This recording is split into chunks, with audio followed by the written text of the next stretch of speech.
Setelah mendengar berbagai kesaksian dari sejumlah orang di Sokoria, juga dari Mataloko, dan pembicaraan dengan sejumlah imam, saya menentukan sikap menolak geotermal di sejumlah titik yang sudah diidentifikasi di ketiga kefikepan kita. Saya meminta supaya di tingkat kefikepan kita berbicara tentang tema ini. Selamat datang kembali di Lotumapi YouTube channel.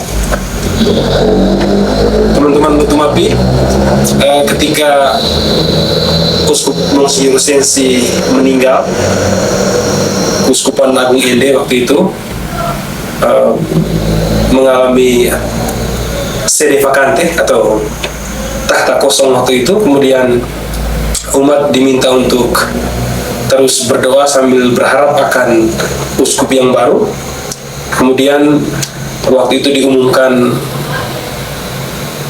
sebuah nama, Paulus Budi Kleden, dan umat di seluruh Uskupan Agung Ende, bahkan sampai ke uskupan tetangga, sangat berbahagia. Ketika tiba di Indonesia, kemudian dijemput di Ende dan ditabiskan. Uskup Budi sangat dicintai, dan dalam perjalanan waktu boleh kita katakan Uskup Budi seperti selebriti baru. Dalam arti kemana Uskup Budi pergi, kamera selalu mengikuti, umat senang berpose bersama, meminta foto, dan Uskup Budi sangat welcome. Kemudian dalam perjalanan waktu selanjutnya, tepatnya saat merayakan Natal bersama di Ende bersama para imam yang berkarya di Uskupan Agung Ende, Uskup Budi mengeluarkan satu pernyataan yang sampai detik ini masih kontroversial di tengah umat, yakni Uskup Budi secara tegas menyatakan tolak geotermal. Dan persis isu geotermal itu saat ini sedang menjadi isu penting di Uskupan Agung Ende secara khususnya, dan Provinsi Nusa Tenggara Timur secara umum, sehingga saya kira baik kalau Lotumapi perlu membicarakan ini. Dan untuk episode ke-49 ini kita berbicara secara khusus Gereja Uskupan Agung Ende dan geotermal. Teman-teman, di sini saya tidak sendirian. Saya sudah bersama seorang figur tokoh yang bagi beberapa orang yang menyaksikan ini barangkali tidak asing lagi, tapi bagi yang barangkali belum kenal, saya bersama Pater Charles Beraf SPD. Selamat malam, Pater. Selamat. Pater Charles menamatkan studi filsafat dan teologi di STFK Ladilero, sekarang IFTK Ladilero, kemudian lanjut studi sosiologi pedesaan di University of the Philippines, Los Banos, di Los Banos, Filipina. Kemudian Pater Charles kembali ke Indonesia, sudah berkarya di beberapa paroki seperti di Buanio, kemudian The Tukeli, dan saat ini di paroki Mangulewa. Pater Charles juga menjadi dosen pengajar di IFTK Ladilero dan beberapa tempat lain.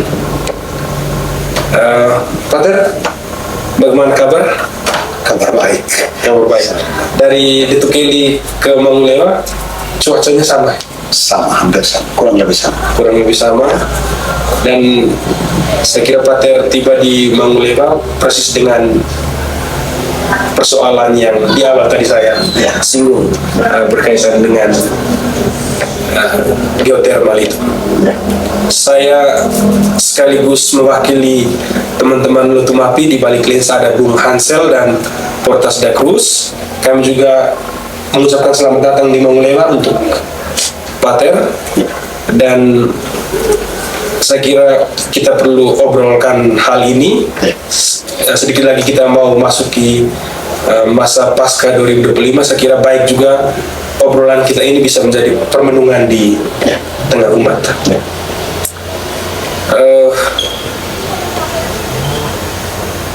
Pater Charles orang dari Lembata, dan seperti kebiasaan kita di tiap episode, saya selalu mulai di awal itu dengan pertanyaan pilihan ganda. Jadi Pater hanya memilih saja tanpa menjelaskan. Pater memilih kebun, ladang, atau pantai? Orang Lembata dari pantai juga ya. Pater memilih kebun, ladang, atau pantai? Ya, kebun. Baik, Pater memilih kebun. Dan persis umat di Mangulewa, secara khusus Keuskupan Agung Ende umumnya, mayoritas itu petani, sehari-hari beraktivitas di kebun. Baik Pater, bagi saya, bagi Lotumapi, kami melakukan riset kecil-kecilan dan geotermal itu jadi isu yang sekarang kontroversial. Pater juga menangkap hal yang sama. Ya, saya di kalangan umat maupun juga di masyarakat luas itu ada pro kontra.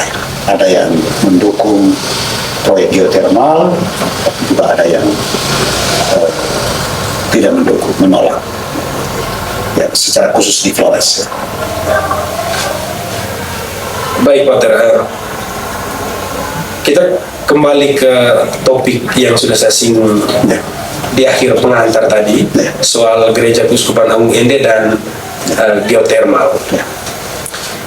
Yang saat ini menjadi perdebatan di tengah masyarakat, tengah umat, netizen, macam-macam itu adalah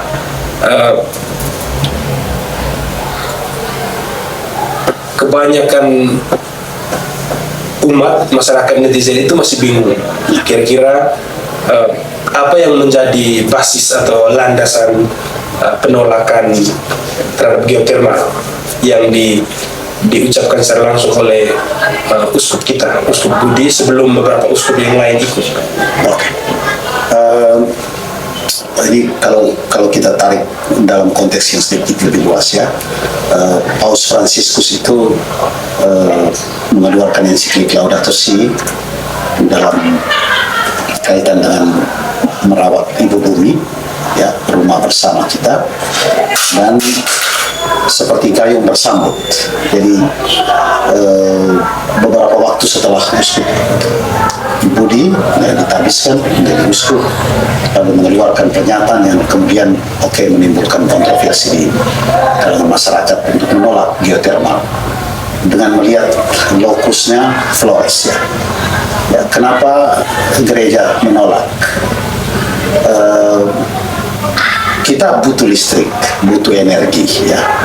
Jadi saya pikir itu kebutuhan umum masyarakat. Tetapi mengapa di Flores itu ditolak? Ya, kemarin Direktur Energi Baru, Energi Terbarukan yang diliput oleh Antara menyebutkan bahwa Flores itu menjadi pulau panas bumi, pulau geotermal. Ya. Dan dia sendiri mengakui bahwa ada penolakan dan terutama dari kalangan gereja, ya, Bapak Uskup dan juga para uskup di daratan Flores, tetapi juga sebagian besar umat di sini yang sudah ambil bagian dalam aksi penolakan itu, ya, menolak dengan tegas proyek geotermal di Flores. Ya, berangkat dari pengalaman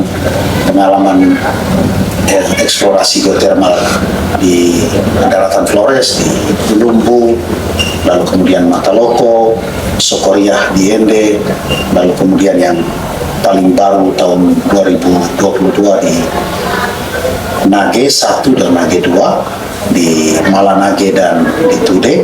Ya, berangkat dari pengalaman itu, gereja mengambil sikap tegas melalui suara Sang Gembala, Keuskupan Agung Ende, Uskup Budi. Ya. Pertimbangan, banyak pertimbangan selain karena lingkungan, tetapi juga karena kultur, ya. masyarakat Flores itu sangat dekat dengan kultur yang berbasis terutama itu pada pertanian, pada kebun, ya. Orang Ngada saja itu punya nama saja itu nama yang berhubungan dengan kosmos, Identik. ya. Dan saya pikir kalau proyek ini menimbulkan kerusakan terhadap alam, terhadap kosmos, dia akan berdampak lebih lanjut juga terhadap kultur, ya. Jadi lahan pertanian rusak, dia akan berdampak juga pada kultur masyarakat di Flores. Jadi basis perjuangan kita ada pada itu, bahwa kita gereja ada di Flores, ya, dan gereja berbasis juga pada kebudayaan.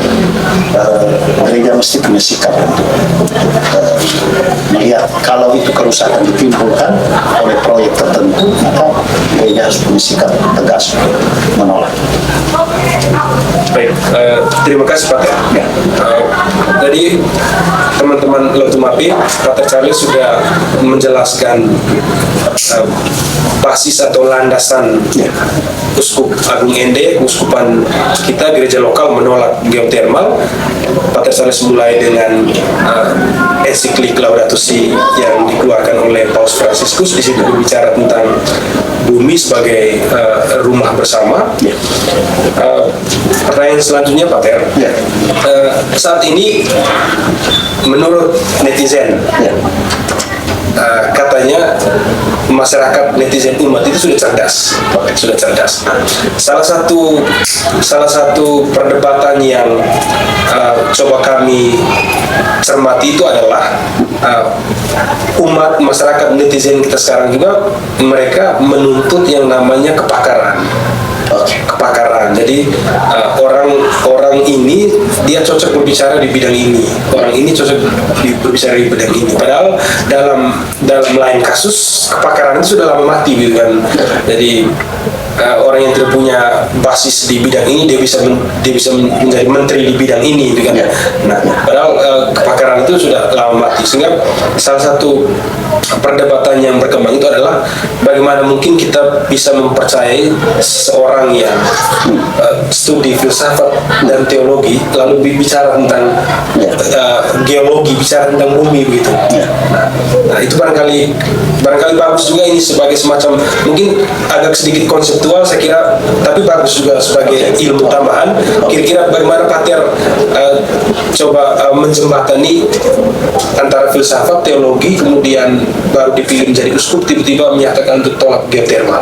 Ya, jadi pertama-tama tadi saya katakan itu basis perjuangan kita itu seperti yang saya sampaikan tadi, ya, pada kebudayaan, pada masalah lingkungan. Urusan teknis geologi dan segala macam barangkali untuk Bapak Uskup dan para imam, para pastor yang menjadi motor utama gerakan penolakan itu sangat awam, ya, dengan urusan teknis soal bagaimana eksplorasi, bagaimana amdalnya. Tetapi kita lihat apa yang ada di depan mata kita, bahwa kerusakan itu ditimbulkan karena proses eksplorasi atau eksploitasi. Itu yang menjadi hal yang memicu tanggapan dari pihak gereja.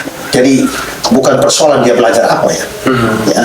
Jadi misalnya seorang yang sakit kita ketemu di jalan, ya, untuk saya yang bukan dari basic kesehatan, ya, saya juga bisa menunjukkan simpati dan kepedulian, ya.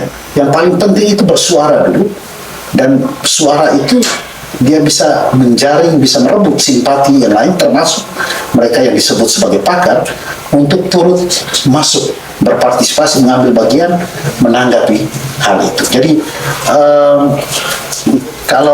kalau misalnya dibasiskan pada soal kepakaran, menurut saya itu tidak pas. Tapi kalau kita bicara persoalan lingkungan, itu menjadi persoalan bersama, dan siapa saja bisa bicara. Apalagi orang yang studi teologi, apalagi orang yang studi filsafat. Ya, filsafat ini induk dari semua ilmu pengetahuan. Ya, kita melihat semua hal sebagai bagian yang bisa ditanggapi, ya, oleh orang yang misalnya belajar filsafat, ya, Thales, para filsuf Yunani kuno, ya bicara tentang alam. Mereka bergerak pertama-tama dari kosmologi, ya.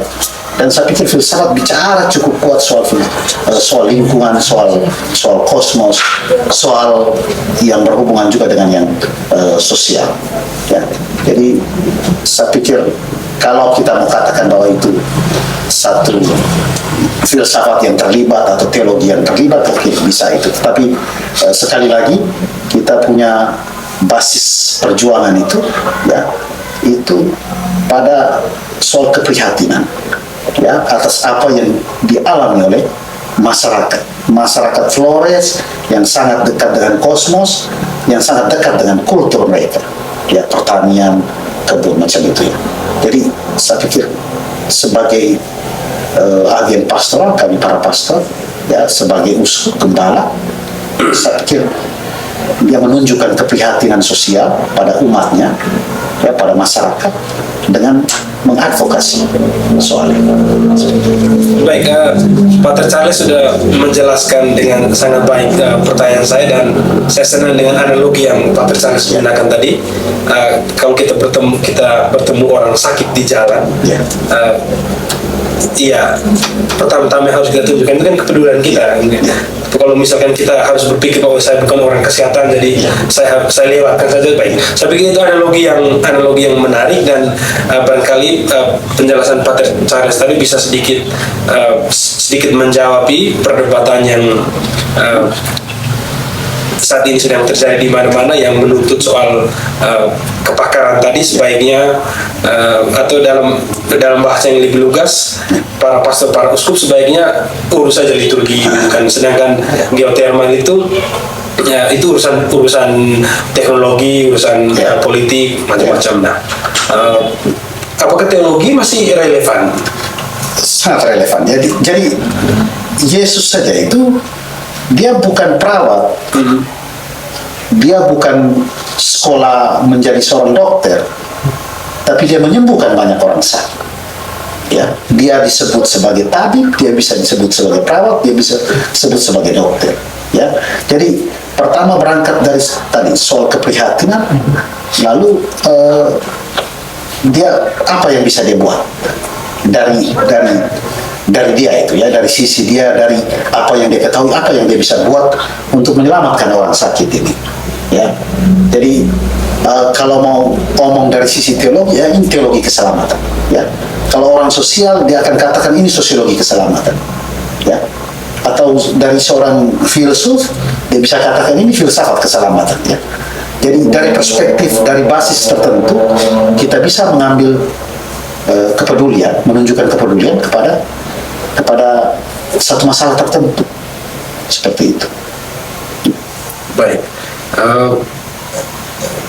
geotermal juga disebut-sebut sebagai urusan teknologi, urusan politik, dan saya kira salah satu alasan kemudian gereja lokal menolak geotermal itu karena itu tadi, persis teknologi dan politik tidak menjalankan fungsinya dengan baik, sehingga di situ filsafat dan teologi perlu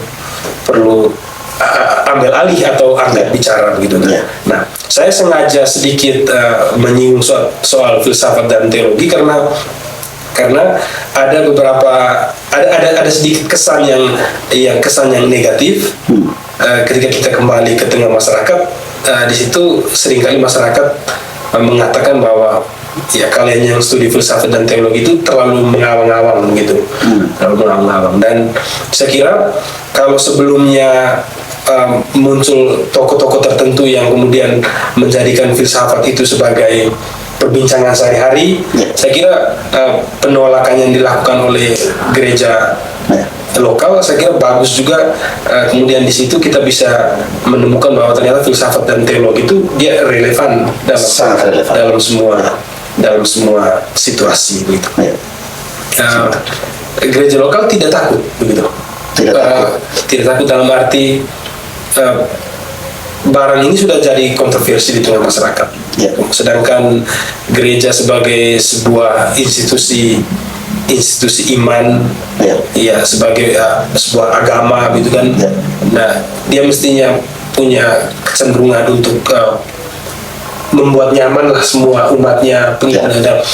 Geothermal sudah menjadi kontroversi begitu. Yesus itu tidak pernah butuh simpatisannya. Dia butuh itu prajurit. Jadi sikap A ya A, B ya B itu mesti jelas. Jadi harus tunjukkan sikap tegas bahwa ini memang tidak menyelamatkan masyarakat umumnya. Oke, gereja harus punya sikap tegas. Jadi tidak abu-abu. Jadi saya pikir kalau kita secara Injili mengikuti Guru Agung Yesus, ya saya pikir ini satu sikap tegas mesti diambil. Jadi kita jangan sampai gereja buat seperti ini lalu kehilangan simpati. Tapi gereja bukan butuh simpatisan ya. Kita butuh prajurit yang punya sikap tegas, jelas. Ya, ini salah dan kita harus ambil sikap seperti itu. Baik, saya kira ini quote terbaik di season 2. Yesus tidak butuh simpatisan, yang dia butuh itu prajurit. Ya. Baik, menarik Pater. Saya kira itu bagian pertama tadi soal landasan atau basis penolakan. Ya. Saya ingin beralih ke bagian yang kedua tuh soal metodologi kerja. Oke. Soal metodologi. Ya. Tiba-tiba uskup bersuara menolak, padahal beliau sedang jadi selebriti. Semua orang pengen beliau datang dan beliau diminta foto, beliau mau macam-macam dan itulah alasan kenapa Lotumapi perlu mendatangi Pater Charles sebagai seorang sosiolog muda. Dan saya pikir teman-teman Lotumapi perlu tahu metodologi kerja. Dalam potongan video yang bisa kita nonton itu saat Natal bersama di Ende bersama para imam, itu saya kira Bapak Uskup hanya menyinggung sedikit setelah kurang lebih setelah mendengar cerita-cerita macam-macam. Dan itu saya pikir berkaitan dengan metodologi. Nah, sebagai seorang sosiolog tadi, basis penolakan tadi karena geothermal itu beririsan dengan kehidupan sosial, kultural macam-macam, dan saya kira bagus juga kalau saya kira teman-teman juga perlu tahu penolakan itu tidak tiba-tiba gitu. Oke. Ya. Jadi kita ini diskusi sudah sangat lama. Ketika mulai muncul persoalan di Mataloko, lalu kemudian di Sokoria. Jadi di kevikepan di Keuskupan Agung Ende, para romo, ya para imam semua itu diskusi. Bahkan kita minta beberapa narasumber mereka yang terdampak langsung dengan proyek geothermal, misalnya dari Sokoria atau juga di wilayah yang punya potensi panas bumi, yang menurut informasi itu mereka sudah dapat izinan ya untuk mau eksplorasi. Ya, para beberapa tokoh adat Musalaki dan warga kita undang ke forum kevikepan, lalu kita diskusi, mereka berikan informasi. Lalu kemudian dalam kevikepan itu ada tim, ya, tim kita bentuk untuk bisa apa yang bisa kita buat, apa yang bisa kita sikapi berkaitan dengan proyek geothermal ini yang berdampak ke, saya boleh katakan sangat serius terhadap masyarakat. Oke, Bapak Uskup mendapatkan informasi semua, menyaring informasi semua itu, lalu kemudian keluarkan pernyataan, bukan hanya pernyataan pada saat Natal bersama, malah dia keluarkan itu juga pada surat gembalanya. Ya, saya kira itu juga dibacakan di gereja-gereja. Dan sekarang penting itu jejaring, ya, dan itu sudah dibuat. Jadi selain Keuskupan Agung Ende, ya, melalui GPIC juga berjejaring dengan GPIC OFM, GPIC SPD untuk sama-sama mengambil sikap yang sama untuk menolak proyek geothermal. Ya, saya pikir juga beberapa warga yang terdampak, misalnya di Lajabere yang kemarin atau juga yang di Sokoria, mereka ikut terlibat untuk ikut demonstrasi ya di Bajawa beberapa waktu lalu.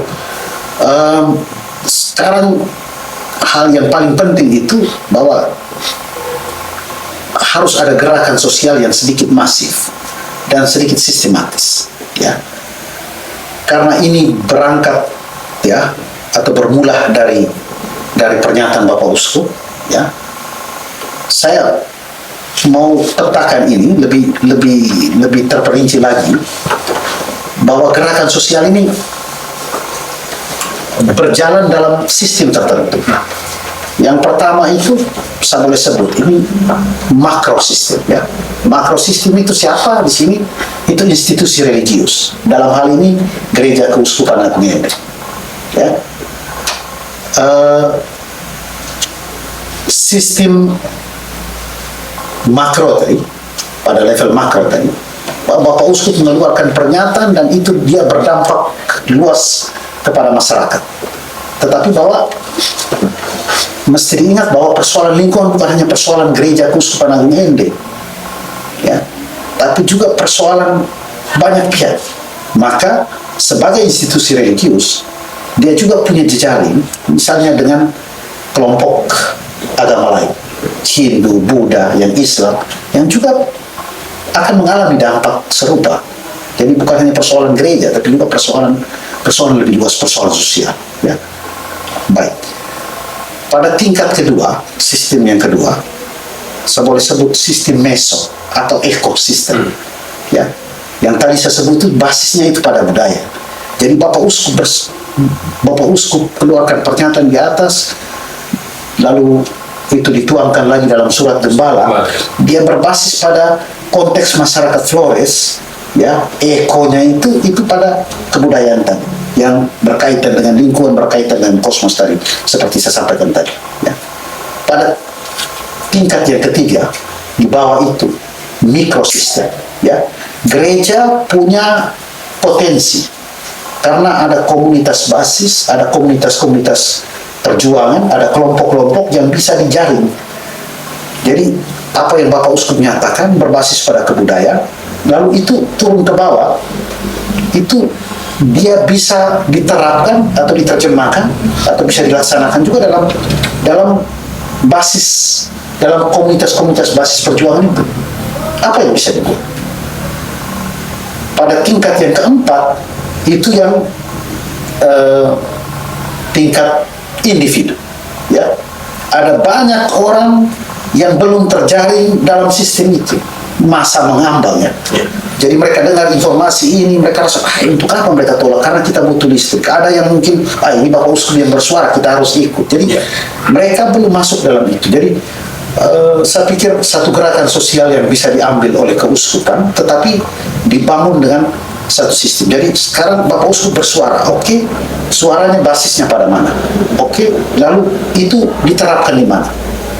Ya, karena kalau hanya omong di mimbar, umat semua dengar, ini kita tidak bisa menemukan basis yang kuat. Maka mesti pada tingkat mikro tadi, ya, mikrosistem itu ada pada komunitas perjuangan. Lalu kalau gerakan itu sudah sampai pada tingkat basis, dia akan memungkinkan untuk dia memampukan ya kita untuk bisa menjaring semua lain yang individu-individu itu. Ya. Jadi sistem dibangun. Sekarang kita beberapa waktu lalu itu rapat di keuskupan pada saat yang bersamaan juga Gubernur NTT Pak Melki Lakalena datang dan bertemu dengan Bapak Uskup ya pada hari itu. Ya, kami diskusi bagaimana membangun satu sistem gerakan, satu gerakan sosial yang sistematis ya, supaya kita kuat juga untuk berjejaring untuk menarik yang lain seperti itu. Baik, terima kasih Pak Ter. Ya. Tadi Pak Ter, di akhir tadi Pak Ter sempat singgung sedikit, dan itu saya kira yang menjadi juga polemik di tengah umat, masyarakat, netizen soal itu tadi. Kalau gereja menolak, gereja jangan gunakan begitu. atau dalam beberapa kasus kelompok tertentu menolak produk dari barat, misalkan kemudian di counter dengan ya sudah kalau gitu kamu jangan gunakan gitu. Nah bagaimana kita menjelaskan situasi itu ya, bahwa misalkan ya itu tadi menolak ini tapi sebaiknya kamu jangan gunakan hasil dari itu gitu. Nah, pertama tuh mesti berpikir begini ya, urusan listrik, urusan air minum, urusan jalan raya, infrastruktur itu tanggung jawab negara. Oke? Tapi bahwa negara ini adalah kita juga. Ya, maka hal kedua yang harus dipertimbangkan itu konteks. Ya, oke, kita butuh listrik, yang saya bilang tadi kita butuh listrik, dan negara harus siapkan listrik itu untuk warganya. Apakah mesti dengan geotermal dalam konteks Flores? Oke, maka keuskupan Gereja Katolik ya kita itu menawarkan alternatif. Saya ingat tahun 2008-2007 PLTD Magepanda itu menggunakan biodiesel yang bersumber dari biji buah jarak ponca ya. Dan itu beberapa waktu dipakai itu biodiesel. Anak-anak pulang sekolah mereka pilih bawa jarak bawa dengan ember dan jual ke PLN. Ya. Kenapa itu tidak dikembangkan? Itu waktu itu kerjasama dengan Yayasan Dian Desa. Ya, sekarang misalnya ada gamal biomasa ya. Di Roma misalnya, di rumah SPD itu mereka pakai tenaga surya. Kenapa tidak dikembangkan itu? Ya, dengan pertimbangan tadi, bukan panas bumi tidak penting, tetapi dalam konteks Flores ini, apakah itu penting dan relevan? Ya, mengingat dengan urusan kebudayaan, dengan urusan lingkungan, ya, urusan kosmos yang sangat dekat sekali dengan hidup orang Flores. Jadi saya pikir pertama itu harus katakan bahwa kalau itu kamu tidak usah gunakan listrik, menurut saya itu salah itu. Bahwa negara punya tanggung jawab untuk suplai listrik kepada masyarakat. Ya. Dengan cara mana? Dari konteks Flores ya, berangkat dari keprihatinan, berangkat dari ya basis kita di sini di Flores ya, kita katakan bahwa tidak cocok dengan listrik kita butuh, tetapi bukan dengan panas bumi karena ini begitu, seperti itu. Baik, gereja karena kerja lokal Kuskupan Agung ini karena menolak geothermal juga dituntut untuk memberi solusi gitu. Kalau bukan geothermal apa gitu. Ya, jadi macam tadi yang saya bilang itu alternatif yang bahwa dari pengalaman Monsinyur ini tinggal di rumah lama dan di rumah SPD itu mereka menggunakan tenaga surya. Ya. Jadi kenapa kita mati-matian dengan itu ya? Ada banyak hal. Misalnya sekarang dikembangkan Malapari, ya. Malapari sekarang di Lembata itu ada mulai digalakan untuk koker Malapari, satu jenis tanaman yang kebanyakan dijumpai itu di pantai. Buahnya seperti buah gamal. Itu bisa dipakai, ya. Dan di NTT itu Lembata menjadi pilot projectnya untuk kembangkan itu. Kenapa pemerintah tidak melihat itu? Karena itu tidak merusak alam. Dia selain menghijaukan lahan kering, ya, kita hanya ambil buahnya. Ya, jadi kosmosnya terjaga, ya, kulturnya juga tidak dirusak, kebudayaan tidak dirusak. Seperti itu. Energi akan tetap juga terpenuhi, kebutuhan akan energi listrik juga terpenuhi, seperti itu. Baik, saya pikir penjelasan dari Pater mudah-mudahan sedikit banyak bisa membantu memperlancar alur perdebatan atau diskusi teman-teman masyarakat semuanya. Dan kalau misalkan ada yang berbeda pandangan, kolom komentar tersedia. Di situ barangkali kita bisa lanjutkan diskusinya. Itu bagian yang kedua, Pater. Pertama tadi basis, kedua metodologi, dan saya kira yang ketiga mungkin ini bagian yang terakhir soal yang lebih relevan untuk konteks kita di Bajawa. Kemudian kenapa kita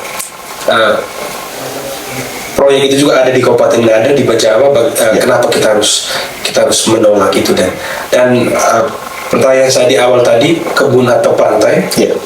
Pater memilih kebun, padahal Lembata itu terkenal dengan ikan paus macam-macam, identik dengan pantai macam-macam, tapi Pater memilih kebun gitu. Dan bukan mayoritas lagi, hampir semua masyarakat di Kabupaten Ngada ini petani, membutuhkan kebun gitu. Dan kenapa proyek itu harus ditolak di Ngada harus dievaluasi, bila perlu harus ditolak gitu. Apa pengaruhnya gitu? Atau bahayanya untuk mayoritas kita yang adalah petani gitu. Tadi saya sudah singgung awal ya, karena tadi kebudayaan kita berhubungan dengan kosmos tadi dan berhubungan juga dengan pertanian ya, dengan tanah, dengan ibu bumi ya. Satu fenomena saya boleh katakan itu kecenderungan masyarakat sekarang untuk cari gampang ya. Mereka menggunakan sekian banyak pupuk kimia untuk merusak bukan untuk merusak ya, untuk memupuk tanaman supaya lebih cepat memberi hasil ya. Tetapi tanpa disadari itu dia juga merusak alam, merusak tanah petani itu. Beberapa tahun kemudian saat bisa bayangkan bahwa anak cucu kita itu akan mengalami kesulitan dalam urusan dengan tanah. Praktik-praktik macam itu ya, praktik cari gampang, mau cepat ya, itu bukan ada dalam kultur kita ya. Kalau kita bicara tentang kebun itu, kita bicara tentang keringat dengan darah. Kita bicara tentang bagaimana kita berjuang untuk buat tanah ini tetap subur, dia memberi hasil untuk kita. Jadi bukan instan ya, mau cepat dapat hasil lalu mau cari gampang saja ya. Tapi bahwa risiko yang sangat besar itu ada pada alam lingkungan itu. Untuk di Ngada, kita semua mayoritas petani ya. Kehadiran geotermal ya, menurut kesaksian beberapa warga di sekitar lokasi geotermal, mereka punya yang dulu yang mereka pakai sebagai kebun itu tidak digunakan lagi ya. Sombar pohon dada pun itu mati, sombar kopi mati ya, termasuk beberapa warga di sini juga mengeluh yang sama. Jadi itu kita bisa lihat bahwa ada dampak terhadap apa yang sebenarnya kita sudah lama sekali hidup sebagai kultur kita. Jadi kalau misalnya kita tetap terima, kita akan terjadi perubahan orientasi ya. Kita akan ini saya mau sibuk dengan urusan panas bumi dengan energi tadi geotermal tadi, lalu kebun lahan kita tidak dipedulikan lagi ya. Saya ingat satu kejadian beberapa bulan lalu tahun 2024 ya, di wilayah, minta maaf untuk saudara-saudara saya dari Ngada dan Nagikeo, tempat namanya Lasuholo, itu sudah mendapat izinan dari pemerintah untuk eksplorasi panas bumi. Itu satu titik. Tapi di sekitar wilayah itu ada lahan-lahan warga, jambu, padi, pokoknya jagung, itu lahan pertanian mereka. Mosalaki kelihatan mendukung proyek itu. Sudah diajak rapat di kecamatan, lalu beberapa geolog dari Bandung datang nginap di rumahnya. Besoknya ya, hari berikutnya mereka mau turun ke lokasi, itu langsung dicegat oleh masyarakat di situ. Masyarakat ngomong apa? Engkau Mosalaki izinkan mereka turun untuk eksplorasi itu. Kami mau tanya, waktu upacara adat gua di Lio itu kami bawa panas bumi untuk kasih engkau sebagai upet. Bukankah kami bawa hasil pertanian, hasil kebun kami? Ya. Jadi jangan sampai merusak hasil pertanian, itu merusak tatanan adat sebenarnya. Akhirnya orang-orang itu pulang ya, dicegat di tengah jalan, lalu Musa Laki juga diberitahu oleh sebagai masyarakat itu bahwa tidak bisa terima di lokasi itu karena itu lahan pertanian semua. Kami mau kerja di mana lagi? Ya, ketika upacara adat kami bawa dari hasil keringat kami, hasil kebun kami, bawa dari apa yang ditumbuhkan oleh tanah, bukan bawa panas bumi. Ya, jadi maksudnya kita lihat dari di Ngada juga, saya pikir sama halnya ya. Kita omong tentang redang, kita omong tentang pertanian, ya. Jadi kenapa itu? Kenapa hal-hal itu tidak dipertimbangkan dalam urusan dengan proyek geotermal itu ya? Dan awalnya apakah dibuat sosialisasi tidak itu? Melibatkan komunitas adat, diskusi di sao-sao atau di komunitas adat tertentu untuk ini perlu tidak? Ya, dengan dampaknya ini, dengan oke, ada amdalnya, tapi coba itu disosialisasikan. Ya. Kita kaget bahwa ada kerusakan yang ditimbulkan. Menurut beberapa warga di Mataloko, tahun 99 saya kira itu mulai wabah gatal-gatal. Ya, hampir sebagian besar warga dapat itu. Ya, efek dari geotermal menurut mereka.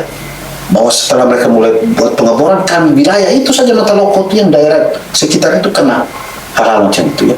Oke, terlepas dari soal itu, tapi bahwa lahan pertanian kita itu sudah mulai diambil alih dengan urusan itu ya. Kita lama-kelamaan itu kehilangan juga kultur tatanan yang sudah dibangun sekian lama ya, yang saya sebut sebagai tatanan adat ya. Kita di Kabupaten Ngada baru punya 2 perguruan tinggi. Ini masih nyambung ke pertanyaan yang sebelumnya tadi, yang barusan tadi.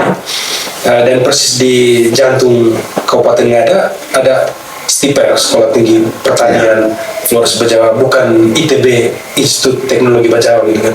Dan ya, kebetulan kampus ini juga milik Uskupan dan Uskupnya sendiri sudah menolak geotermal. Apakah ada celah bahwa kalau geotermal ini berlanjut dan berbahaya, kampus ini menjadi tidak relevan nanti? Jadi dia percuma dia dibangun di sini karena ya, tetapi bahwa maksud saya ini kita bukan sedang mengkritisi kampus, tapi kita sedang menarik relevansinya gitu. Ya, saya pikir dia tetap relevan. Jadi berjuang untuk menjadi lilin kalaupun sedang di tengah kegelapan. Ya, jadi maksud saya kalau STIPER ya dibawa ke Uskupan dan sikap gereja Keuskupan Agung Ende itu menolak geotermal, kalaupun ini proyek geotermal itu tetap dipaksakan jadi, saya pikir STIPER tetap menjadi cahaya di tengah kegelapan itu ya. Apa yang bisa dibuat ya? Ini persoalan lingkungan ya.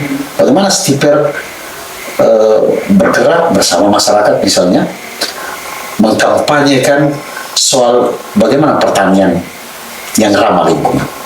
Jadi tentang mereka tidak ngomong soal geotermal ya, tetapi bahwa bagaimana kepedulian terhadap lingkungan ya, mendorong atensi masyarakat supaya lebih peduli pada lingkungan, soal pengurangan sampah plastik ya, atau juga soal pengurangan penggunaan pupuk kimia seperti itu. STIPER tetap menjadi nyala itu, menjadi nyala atau lilin kecil di tengah kegelapan. Kita boleh sebut saja misalnya proyek geotermal ya. Kalau di pemerintah korporasi itu tetap bersikeras untuk tetap jalankan sekalipun ada penolakan, saya pikir STIPER tetap relevan dalam arti apa? Dia daripada mengutuk kegelapan, dia coba jadi lilin kecil untuk membangun kesadaran warga ya, bagaimana mengembangkan satu pertanian yang ramah dengan lingkungan. Saya pikir suatu waktu juga akan lebih masif, lebih besar penolakan terhadap proyek-proyek yang misalnya merusak lingkungan. Baik, maksud saya STIPER saya kira berhadapan dengan risiko maksudnya. Kampus Stiper itu dibangun di Bejawa, kurang lebih beberapa tujuannya itu adalah supaya ya mengembangkan SDM satu hal, kemudian hal yang berikutnya itu adalah mencegah supaya anak-anak kita, teman-teman kita tidak perlu jauh-jauh keluar, dan kemudian ya bisa kembali bekerja mengabdi di tanah sendiri. Tapi risiko yang saya maksudkan dari nyambung dari pertanyaan itu adalah bahwa itu tujuan kampus itu didirikan, jangan sampai setelah lulus, setelah selesai akhirnya mereka harus pergi untuk cari pekerjaan di tempat lain karena tanahnya tadi, kebunnya tadi, begitu. Karena proyek itu dipaksakan. Resiko itu kemungkinan itu ada ya? Kemungkinan itu ada. Tetapi bahwa ini kampus ini kan punya idealisme ya, anak-anak dididik untuk punya idealisme bahwa mereka bisa bekerja di mana saja, tapi bahwa bisa bekerja di Ngada untuk mengembangkan satu pertanian yang ramah, yang punya atensi khusus pada lingkungan, yang peduli pada lingkungan, pada kosmos. Maka menurut saya oke, sekalipun itu proyek itu ada dan ini kami mau kerja sebagai petani, tetapi saya pikir mereka tetap punya idealisme untuk bergerak berbasis pada tanah mereka sendiri di sini, ya, untuk tetap dengan bidang mereka ya, dengan pertanian. Bagaimana kita membangun atau mengembalikan satu lingkungan yang sudah dirusakkan oleh misalnya proyek tertentu, antara misalnya geothermal ya. Jadi saya pikir tetap punya idealisme ya.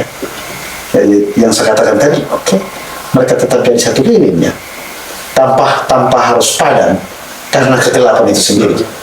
Jadi saya pikir masih tetap relevan. Risikonya ada ya, kita kehilangan lahan, atau bisa saja saya alumni Stiper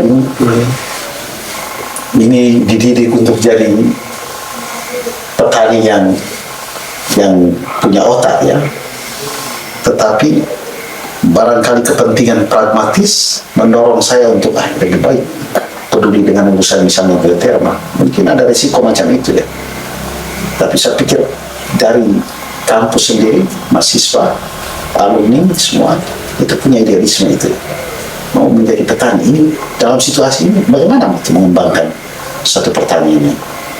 Jadi ada risiko ya, tetapi bahwa kita menghadapi risiko dengan tetap menyalakan idealisme itu dan apa yang bisa dibuat di tengah persoalan itu. Tujuan saya menyinggung soal Stiper dan mahasiswa itu maksudnya adalah semoga dengan obrolan kita ini bisa memantik bahwa seharusnya terlepas bahwa kampus ini milik keuskupan yang dikelola oleh sudah, tapi bahwa mestinya teman-teman mahasiswa Stiper itu harus berada di garda paling depan. Seharusnya. Ya, termasuk bukan hanya dalam urusan misalnya melawan geothermal, tapi bagaimana mengkampanyekan satu model pertanian yang saya bilang tadi ramah lingkungan ya. Saya pikir wilayah kita ini orang atau petani itu kuat sekali menggunakan pestisida, herbisida ya, obat-obat kimia untuk pertanian. Stiper ada di mana itu? Jadi anggap saja itu geothermal ala para petani di sini itu semprot pupuk kimia sih. Sekarang Stiper bisa buat apa itu misalnya? Dengan misi yang sama itu ya, mengkampanyekan lingkungan ya, persoalan lingkungan, bagaimana kita peduli, bagaimana kita berrelasi dengan kosmos seperti itu, tidak merusak tanah ya, seperti jadi Stiper bisa buat apa di tengah situasi misalnya ini wilayah Mangulewa, Rakalaba, terus sampai di Walkeo itu petani saya pikir itu 99% menggunakan pupuk kimia. pertanyaan saya, misalnya mahasiswa-mahasiswi Stiver ada di mana dalam situasi itu? Oke, geothermal terlalu besar ya, tetapi ini di depan mata ini persoalan lingkungan juga ini. Ya. Apa yang bisa dibuat? Jadi kita jangan sampai menyerah dengan keadaan, tetapi saya pikir lebih kreatif, inovatif untuk misalnya mengembangkan pertanian organik atau pupuk organik yang membantu masyarakat, ya apalagi lembaga pendidikan ya. Kembangkan pupuk organik, obat-obat organik yang bisa membantu masyarakat untuk juga keluar dari lilitan persoalan kimia itu. Saya pikir termasuk juga dengan urusan geothermal. Mereka harus di depan. Baik, tadi Patil bertanya, Mas banyak yang menggunakan pupuk kimia. Ya. Teman-teman Stiver ada di mana? Mudah-mudahan tidak ada yang jawab di kolom komentar, ada di rumah masing-masing. Baik Pak, ini pertanyaan paling terakhir. Ya. Saya kenal baik secara pribadi dengan Pater Charles, dan di tiap tempat pengabdian atau pelayanan itu Pater selalu meninggalkan cerita, dan itu perlahan itu menjadi semacam apa ya? Ya boleh dikatakan legenda lah gitu. Gitu. Seperti dulu saat di Ledelero waktu masih kuliah, meninggalkan jejak yang sampai saat ini dikenal dengan KMK, kelompok penulis di koran. Kemudian cerita paling pertama ketika Pater bertugas di Pontianak, saya dengar dari Bu Hansel, di situ ada jejak yang ditinggalkan di Pontianak, begitu pula di Detukeli apalagi, dan sekarang ada di Mangulewa. Saya yakin ada banyak atau beberapa jejak yang akan ditinggalkan, baik yang bisa diindrai secara fisik, tapi sebagai sekaligus seorang sosiolog, dari tadi Pater menyinggung bahaya bagi bumi, bahaya bagi kebudayaan. Saya pikir saya juga perlu bertanya soal bahaya geothermal bagi manusia, bagi kehidupan sosial, sekaligus barangkali Pater bisa memberikan semacam apa ya, semacam abstraksi begitu. Kalau proyek ini dipaksakan, ini akan terjadi dengan masyarakat kita, sehingga suatu saat barangkali Pater dari Mangulewa, Pater akan kemana saja ke seluruh dunia ini studi atau pindah macam-macam, barangkali jejak intelektual atau abstraksi sosial itu Pater tinggalkan di Lotumapi itu. Suatu saat barangkali kami akan nonton gitu, orang akan melihat bahwa yang terjadi hari ini itu sudah Pater Charles Beraf omong di 2025 gitu. Semacam suatu abstraksi yang bahwa kalau proyek ini dipaksakan meskipun ada penolakan, ini resiko yang akan terjadi masyarakat kita di tahun-tahun yang akan datang. Jadi kalau secara singkat saya boleh katakan bahwa kalau proyek geothermal ini dipaksakan, ya, maka dia akan berdampak pertama secara sosial. Ya. Secara sosial tadi saya sempat singgung bahwa ada kepentingan pragmatis yang bisa muncul dari sana. Ya.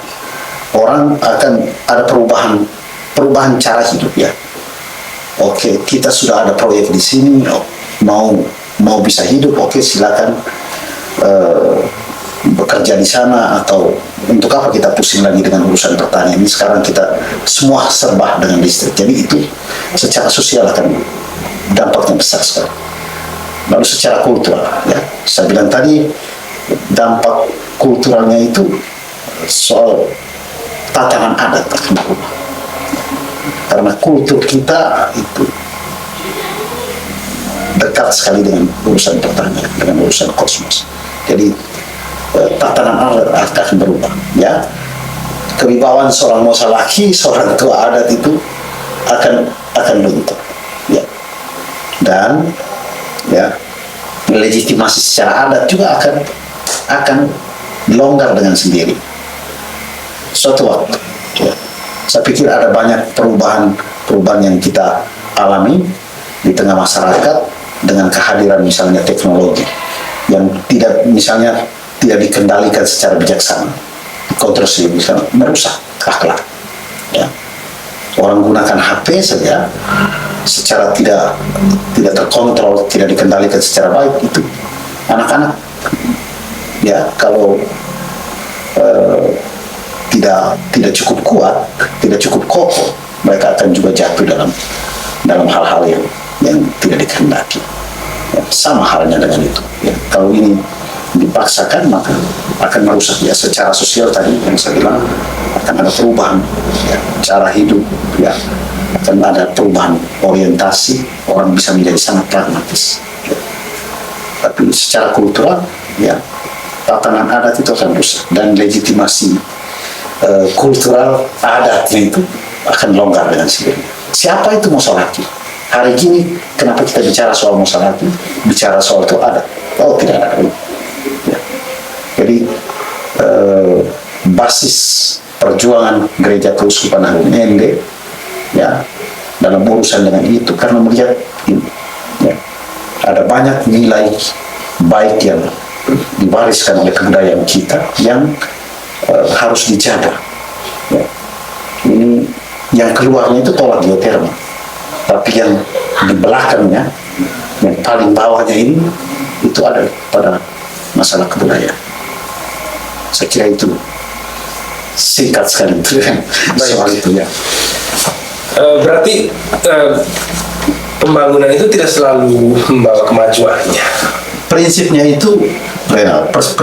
itu community based development ya. Kita mau kembangkan pariwisata silakan, tapi tetap harus community based tourism. Turisme berbasis komunitas, pembangunan berbasis komunitas. Tadi saya bilang kelemahan, tidak ada sosialisasi untuk melihat, ini konteks kita seperti ini, bagaimana itu dikembangkan. Jadi apapun pembangunan kita terima, tetapi dia bukan dari atas langsung terapkan. Jadi yang terjadi di Filipina atau yang terjadi di Eropa atau terjadi di Italia, misalnya proyek geotermal, kau bawa lalu langsung taruh, di sana mereka pakai panas bumi. Kenapa Flores yang punya panas bumi? Kenapa tidak dieksplorasi, dieksploitasi? Ya, jadi mesti berbasis komunitas. Apapun atau sehebat apapun proyek itu, sebesar apapun arus itu datang dari luar, dia harus berbasis pada komunitas. Jadi berbasis pada komunitas orang Ngada, komunitas orang Ende, Dio, macam itu. Baik, terima kasih Pater. Kita sudah kurang lebih hampir 1 jam. Yeah. Kita ngobrol soal Gereja Keuskupan Agung Ende dan geotermal. Bagaimana ada yang kurang? Saya pikir sudah ajakan. Ya. Tadi omong soal kebun, soal petani tadi ya. Saya itu tahun lalu itu perarakan daun palem itu kami buat di dalam kebun. Di Tukeli itu? Iya. Viral? Iya. Dan poin apa yang saya mau sampaikan ini? Bahwa kalau omong tentang Injil, omong tentang Yesus, omong tentang gereja, ya. Gereja Keuskupan Agung Ende, gereja para petani. 90% umat kita itu para petani. Kenapa kita bicara tentang hal yang lain? Ya. Jadi sebenarnya pawai di dalam kebun itu tahun lalu kami buat itu. Saya mau ingatkan umat bahwa kalau kita mau ikut Yesus benar-benar itu berkorban sungguh sebagai seorang petani, pikul salib sungguh sebagai seorang petani. Ya. Yesus pikul salib, kita ini pikul pacu, pikul parang. Jadi mau jadi petani sungguhan itu petani yang berkorban, bukan petani yang cari gampang, semprot pupuk kimia, bukan. Jadi itu satu ajakan untuk umat waktu itu ya. Tahun ini mereka tidak buat, tapi saya pikir gereja hanya bisa berakar kuat ya, kalau dia berbasis pada konteks hidup masyarakat itu para petani. Para pastor boleh ngomong minta uang sana sini, tapi uang yuran misalnya, tapi uang itu hasil dari pucuk labu nih. Uang ini hasil dari orang jual sayur besi ini ya. Jadi kalau misalnya pastor atau DPP menyalahgunakan keuangan, itu menurut saya berdosa sekali karena itu hasil dari kerja. Status Facebook terbaru ya. Iya, saya pikir. Soal itu ya, sudah mulai. Iya, saya rasa, wah itu tegas sekali itu. Kau kayak itu mama lele mereka yang para petani yang jual pucuk labu dan sayur besi ini lalu datang engkau hanya karena lihat warna merah dan birunya lalu kau gunakan sembarang. Sayang sekali loh. Itu keringat mereka boleh tahan hujan, tahan panas di kebun, duduk yang belum tentu orang laku dalam sehari itu mereka belum tentu laku. Jualan mereka, jual sayur, mereka dapat itu loh persembahkan di gereja, lalu kita salah gunakan itu. Menurut saya dosa besar.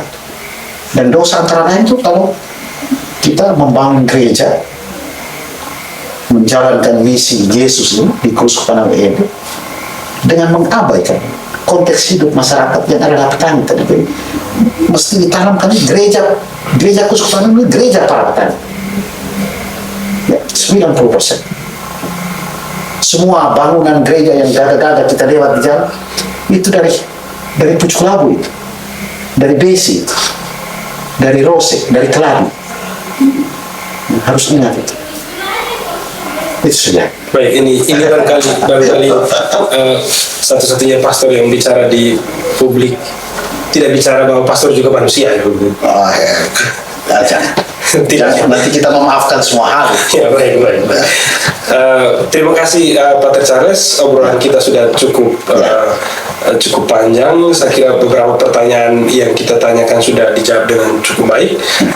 Harapan kita semoga obrolan ini, jawaban-jawaban dari Pater Charles bisa membantu diskusi kita semakin lebih luas, lebih serius, teristimewa untuk teman-teman atau kelompok-kelompok kalangan-kalangan yang sepakat dengan seruan uskup. Barangkali obrolan kita ini bisa menjadi semacam nutrisi ya. Semacam nutrisi sehingga perjuangan kita, sikap-sikap kita dalam hidup sehari-hari berkaitan dengan urusan geotermal itu menjadi lebih jelas dan militan. Dan ini saya kira episode 49 ini banyak sekali quote-quote bagus ya, semacam pesan-pesan. Gereja Keuskupan Agung ini adalah gereja para petani, menarik. Bukan gereja para apa ya? Konglomerat. Iya, para kontraktor gitu. Kontraktor. Para mereka juga umat harusnya, tapi mayoritas lah gitu. Ya. Kemudian Yesus tidak butuh simpatisan, tapi dia butuh prajurit. Saya kira barangkali itu yang akan menjadi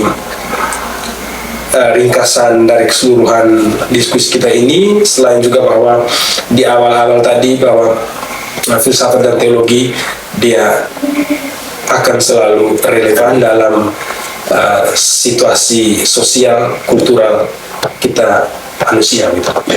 Sekali lagi terima kasih Pater Charles. Sekaligus di akhir ini saya bersama Pater Charles, teman-teman Lotumapi, ada Bung Hansel, Portas, dan teman-teman yang lain, kami juga mengucapkan selamat Paskah 2025. Selamat Paskah. Semoga kebangkitan Kristus, seolah-olah saya uskup. Semoga kebangkitan Kristus bisa siap menjadi nutrisi juga bagi perjuangan kita dalam keseharian hidup. Saya tiba-tiba teringat John Pryor.